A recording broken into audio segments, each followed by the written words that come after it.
بسم الله. الحمد لله. الحمد لله خالق الوجود من العدم وجاعل النور من الظلم ومخرج الصبر من الألم وملك التوبة على الندم، فنشكره على المصاعب كما نشكره على النعم، ونصلي على رسوله الأكرم للشرف الأشم والنور الأتم والكتاب المحكم، فصلى الله عليه وسلم وعلى أتباعه خير الأمم الذين بارك الله بهم كافة الناس العرب منهم العجم. والحمد لله الذي أنزل على عبده الكتاب ولم يجعل له عوجا.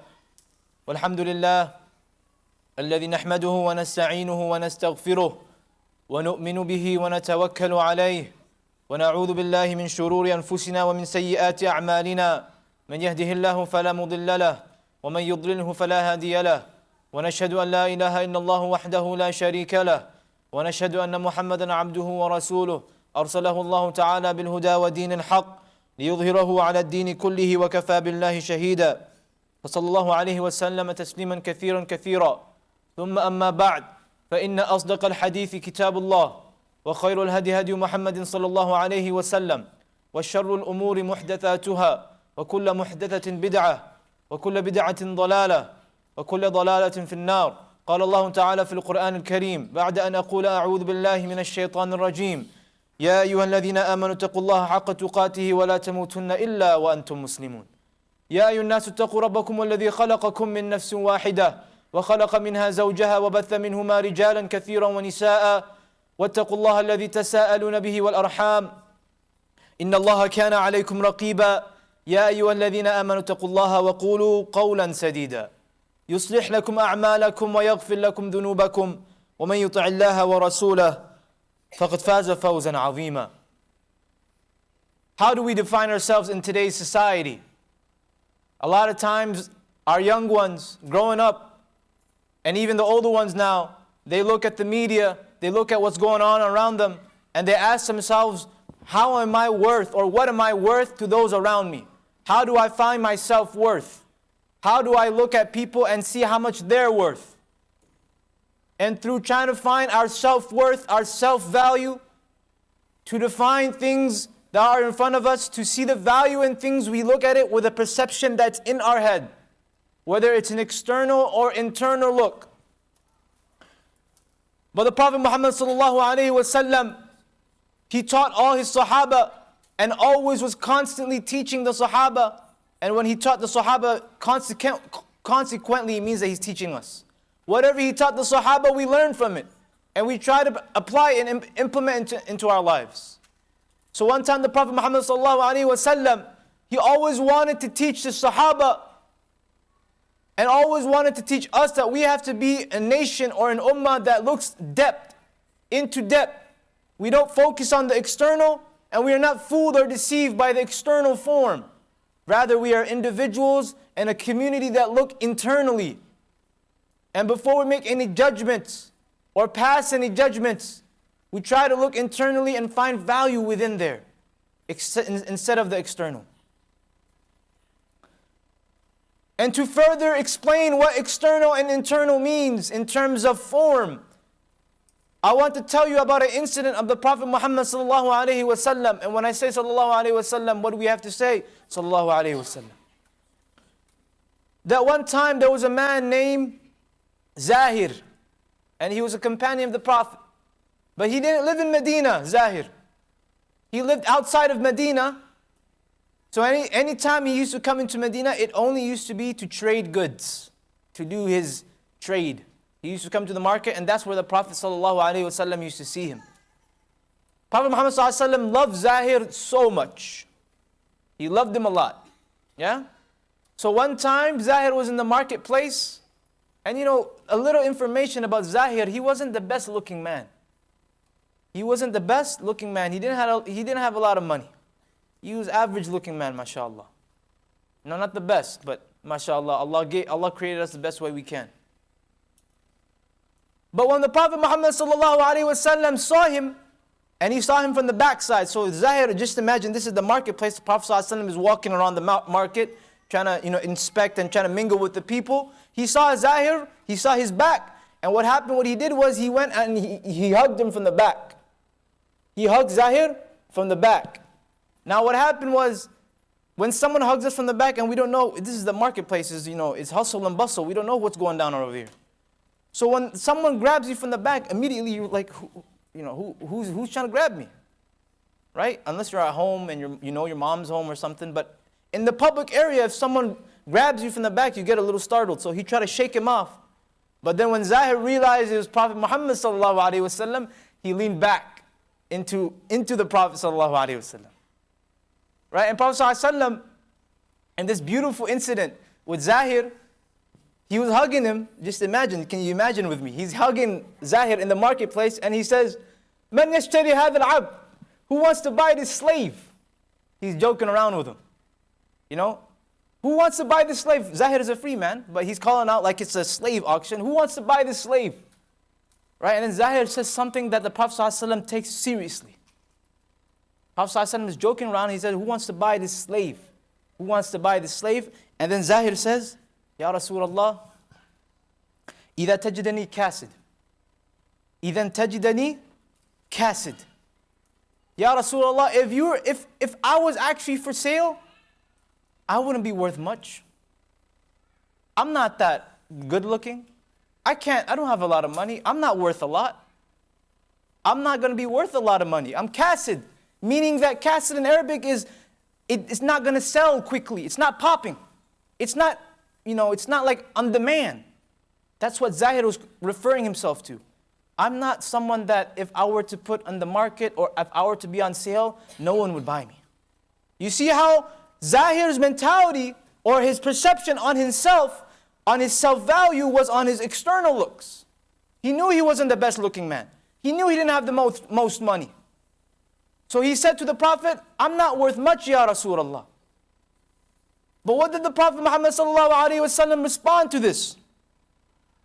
Before I tell you his response, I want each and every one of us to try to empathize with Zahir. How many of us ask ourselves, what's my worth? Or how many of us find ourselves asking, what's my worth? This brother has more money than me. Does that mean I'm lower? Or this sister is much more, the way that she wears her hijab is better than me. Does that mean I'm not as good as a Muslim as she is? So if we find ourselves in this kind of situation, look at what the Prophet Muhammad sallallahu alaihi wasallam said to Zahir.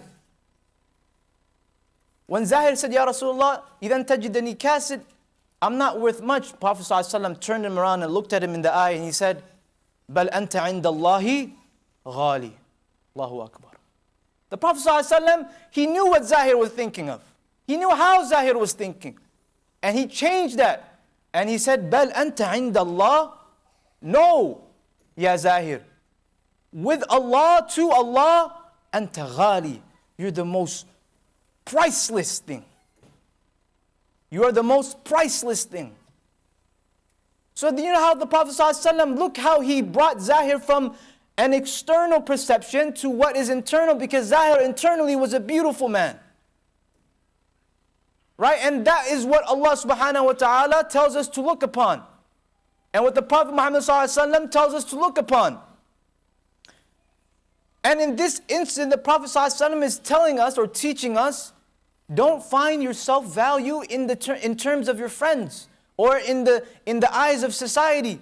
Rather, you find what you're worth in the eyes of Allah subhanahu wa ta'ala. And this is highlighted by Prophet Muhammad sallallahu alaihi wasallam when he said in the hadith, إِنَّ اللَّهَ لَا يَنْظُرُ إِلَى صُوَرِكُمْ وَأَمْوَالِكُمْ. Allah doesn't look at what, your image. لَا يَنْظُرُ إِلَى صُوَرِكُمْ. Allah doesn't look at your external form. إِنَّ اللَّهَ لَا يَنْظُرُ إِلَى صُوَرِكُمْ وَأَمْوَالِكُمْ. Allah doesn't look at your external form, nor does He look how much money you got. Allah subhanahu wa ta'ala isn't looking at any of that. Meaning what? We as Muslims shouldn't judge and make those two outlets the way we look at things. We shouldn't make those two things the way we look at things. Because why? If Allah doesn't look at it, why should I worry about it? إِنَّ اللَّهَ لَا يَنْظُرُ إِلَى صُوَرِكُمْ وَأَمْوَالِكُمْ. So you tell me, what am I supposed to worry about? What does Allah look at? Oh, you finished the hadith, brother. إِنَّ اللَّهَ لَا يَنْظُرُ إِلَى صُوَرِكُمْ وَأَمْوَالِكُمْ وَلَكِنَّ اللَّهَ يَنْظُرُ إِلَى قُلُوبِكُمْ وَأَعْمَالِكُمْ.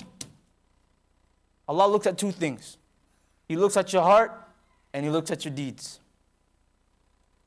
That's why when Allah subhanahu wa ta'ala talks about people entering Jannah, He said, no one is going to enter Jannah illa man atallaha biqalbin salim. No one's going to enter that Jannah until you come back to Allah with a clean heart. Qalbin salim. Meaning what? Allah is highlighting here that whatever is inside is what's important. And we as a society, as an ummah, have to train our minds and our perception to see internally rather than externally.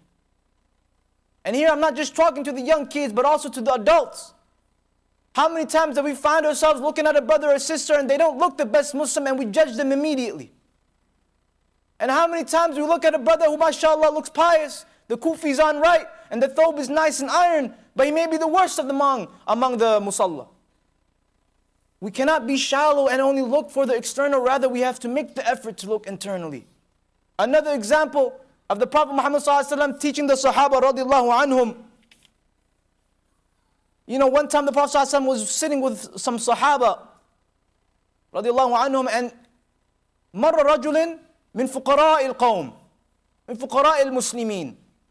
A man one time who was from the poor, who looked like he was from the poor among the community, he walked past.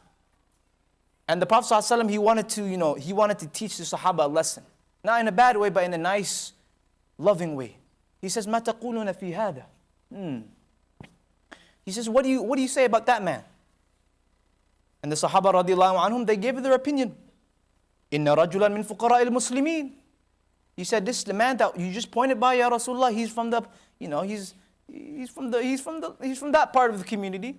You know how we brothers and sisters say nowadays, she's from there, or he's from there. You don't want to say it, but he's from there. إِنَّ رَجُلًا مِنْ فُقَرَاءِ الْمُسْلِمِينَ. He's right, he's from there. إِنْ خَطَبَ لَا يَتَزَوَّجْ. If he asks for marriage, if he inquires about marriage, he's not going to get married. People are going to be like, oh, he's asking for marriage. وَإِنْ شَفَعَ لَا يُشَفَّعْ. And if he talks, no one's going to listen to him. So the Prophet ﷺ said, he didn't say anything. The hadith continues, ثُمَّ. So the Prophet ﷺ didn't say anything. ثُمَّ مَرَّ رَجُلٌ مِنْ أَشْرَافِ الْقَوْمِ.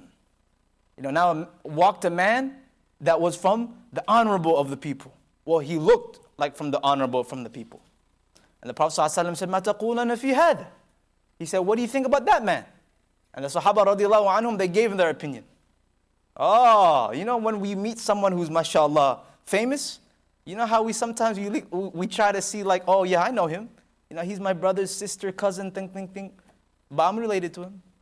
Mashallah. How shallow we are sometimes. So the Prophet ﷺ said, مَا تَقُولُونَ فِي هَذَا? And the Sahaba radiallahu anhum said, هَذَا رَجُلٌ مِنْ أَشْرَافِ الْقَوْمِ مِنْ أَشْرَافِ الْمُسْلِمِينَ. Oh, this man is among the honorable. I know him. Oh, yeah, that's my friend. هَذَا رَجُلٌ مِنْ أَشْرَافِ الْقَوْمِ. هَذَا وَاللَّهِ. This man, wallahi, in خَطَبَ يَتَزَوَّجْ. If he asks about marriage, the brothers and the uncles and the dads jumping off the seats. Yeah, marry, I'm here. My daughter's here. وَإِنْ شَفَعَ يُشَفَّعْ. And if he talks, people quiet down and they listen. Shh. He's talking. The Prophet ﷺ, he got what he needed, and he told the Sahaba radiallahu anhum. But before I tell you the Prophet ﷺ's response, I want all of us to think about it honestly. Which man would you be? The first or the second? Would you be would you be that man that the Sahaba radiallahu anhum said, he's from the fuqara il-qawm, he's from the lower among the community, the poor? Or would you be the latter, min ashraf il-qawm, from the honorable? If he asks about marriage, people want to marry him. If he talks, people listens. Right? So what did the Prophet Muhammad sallallahu alaihi wasallam say? Ya Rasulullah sallallahu alaihi wasallam. So Prophet Muhammad sallallahu alaihi wasallam had that ability to look within. And that's how he was so able to connect with each and every one of his ummah. Because he looked at the heart. He didn't look at the external. The Prophet ﷺ said, هَذَا وَاللَّهِ. And he pointed at the former man. He pointed at the man that the Sahaba radiallahu anhum said that he was from among the poor community. He said, هَذَا وَاللَّهِ. هَذَا وَاللَّهِ. He's pointing to the poorer man. هذا والله خير من ملء الأرض من مثل هذا. The Prophet ﷺ said, Wallahi, one man of that poor man is more better than an earth full of those men that you praised before. The same man the Sahaba radiallahu anhu praised and said, Ashraf al-Qawm, the honorable from among the community, one man of the poor one is better than an earth full of that man. What is the Prophet ﷺ trying to teach us here? Just because, someone looks something from the external is not enough for us to judge of who they are. And same thing for us. If we want to find value of what we are, we ask ourselves, how does Allah think of me? Not how does the masjid think of me, or how does so-and-so or fulan think of me. Because our value is to Allah. And once we as a person, as a community, find the ability to look past the external and look at the internal, only then we will have the ability to withstand anything Allah puts in our lives, good or bad. You know why? Because if we always have the perception of external, then anything that happens to us, we won't have the patience to look at what is Allah trying to tell me here.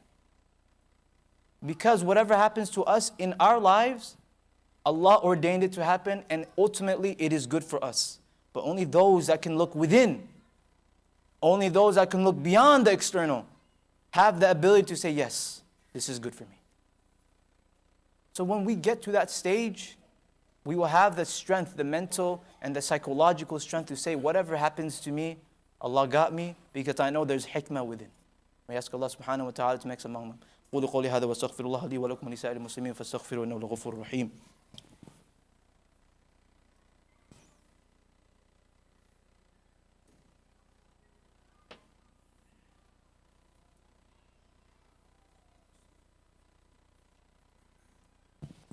الحمد لله وكفى والصلاة والسلام على عباده الذين اصطفى خصوصا على أفضلهم وخاتم النبيين محمد الأمين وعلى آله وصحبه أجمعين.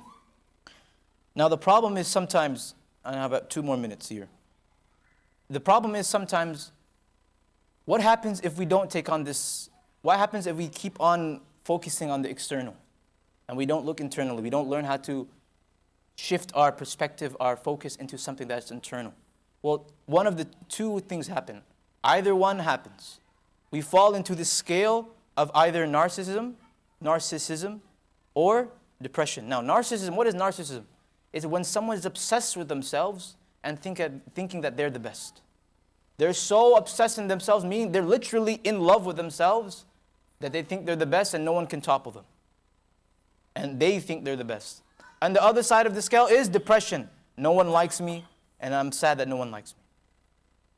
Now, if we focus on external, in which what the society today tells us to do, Facebook, Instagram, it's all about taking the external pics.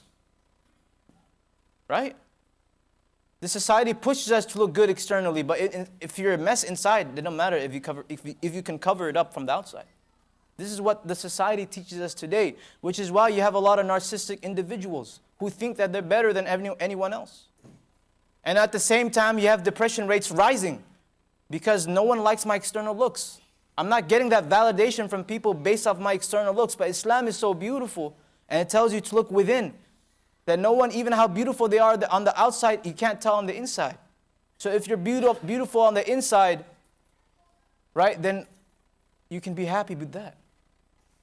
And the Prophet, I'm going to conclude with this. When the Prophet Muhammad taught us a dua. He says, Allahumma kama, I'm pretty sure we teach these to our kids. You teach these in Islamic schools. When you look in the mirror, what's the dua that you say? Allahumma kama hassanta khalqi fahassin khuluqi. When you look in the mirror and you look at your reflection, you say, MashaAllah, I'm ready for Jum'ah. You look good, MashaAllah. Right? What did the Prophet ﷺ teach us to say? He said, Allahumma kama hassanta, oh my Allah, kama hassanta khalqi. The same way you perfected and created me, you created my external looks, fahassin khuluqi. Beautify my internal disposition at the same time. The Prophet ﷺ says, whenever you're looking at yourself in the mirror and you are amazed with your external, forget that and make dua for the internal. Make dua for what? فَحَسِّنْ خُلُقِي. Because that's what matters to Allah. Allah makes everyone look good. وَالتِّينِ وَالزَّيْتُونِ وَالطُّورِ سِينِينَ وَهَذَا, and the end of the surah, لَقَدْ خَلَقْنَا الْإِنسَانَ فِي أَحْسَنِ تَقْوِيمٍ. Right? We created mankind in the best way they could have been created. Allah gives money to everyone. Allah gives rizq to everyone. Allah gives looks to everyone. But Allah doesn't give you a good heart until you work for it.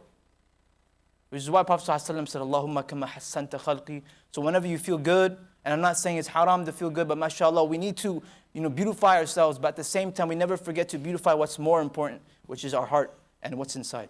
Allahumma kama hassanta khalqi fahassin khuluqi. Ask Allah subhanahu wa ta'ala to make us among those who beautify themselves on the outside, but more importantly, beautify themselves on the inside. Allahumma aghfir lil-mu'mineen wal-mu'minat wal-muslimeen wal-muslimat al-ahya'i minhum wal-amwat innaka ya Allah sami'un qareebun mujibud da'wat. اللهم تقبل منا إنك أنت السميع العليم وتب علينا يا مولانا إنك أنت التواب الرحيم. عباد الله رحمكم الله اتقوا الله إن الله يأمر بالعدل والإحسان وإيتاء ذي القربى وينهى عن الفحشاء والمنكر والبغي يعظكم لعلكم تذكرون. اذكروا الله يذكركم ودعوه يستجب لكم وأقم الصلاة.